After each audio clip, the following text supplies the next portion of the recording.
দেখেন জামাত কি করছে, আমি আমি যখন মাঝে মাঝে মনে হয় যে জামাতের যে রাজনৈতিক প্রজ্ঞা, তার কাছে বিএনপি আসলে শিশু, জাস্ট শিশু। আমি আপনাকে একটা ঘটনা বলি। দেখেন জামাত কি করেছে, জামাত কিন্তু প্রশাসন দখল করে নিছে। অগাস্টের পরের থেকে তারা কোনো ঝামেলায় যায় নাই, প্রশাসনের কি পয়েন্টগুলোতে তাদের লোকজনকে বসাই দিচ্ছে। এখন তারা বিশ্ববিদ্যালয়গুলো দখল করবে এবং খুব সিস্টেমেটিক ওইটা দখল করবে।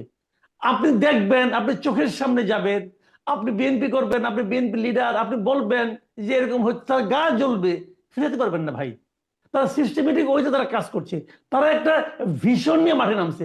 আমি কিন্তু পার্সোনালি মনে করি, দেখেন আমি কিন্তু বিএনপি রাজনীতি করি না, আমি জামাতের রাজনীতি পছন্দও করি না, কোনো সমস্যা নাই, কিন্তু আমি এটা দেখছি এই জামাত যে কাজটা করতেছে, ওরা যে রাজনীতিটাই করুক, তারা সেই রাজনীতিটাকে মিন করে যেটা আমাদের করতে হবে।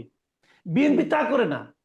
দেখেন আজকে বিএনপির স্থায়ী কমিটির একজন সদস্য মির্জা আব্বাস আজকে একটা কথা বলছেন, আমার কাছে খুব আমি খুব বেশ কৌতুক অনুভব করছি তার কথা থেকে।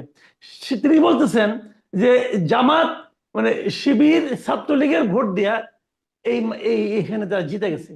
এবং তারা বলছে যে প্রতিটা মিটিং এ, যখন আমরা মিটিং এ বসি, মিটিং এ জামাতের পক্ষ থেকে আমাদেরকে বলা হয় দেখবেন আওয়ামী লীগ যেন ফেরত না আসে, আওয়ামী লীগকে যেন ফেরত না আনা হয় কোনোভাবেই, এভাবে আমরা সবাই মিলে কাজ করি।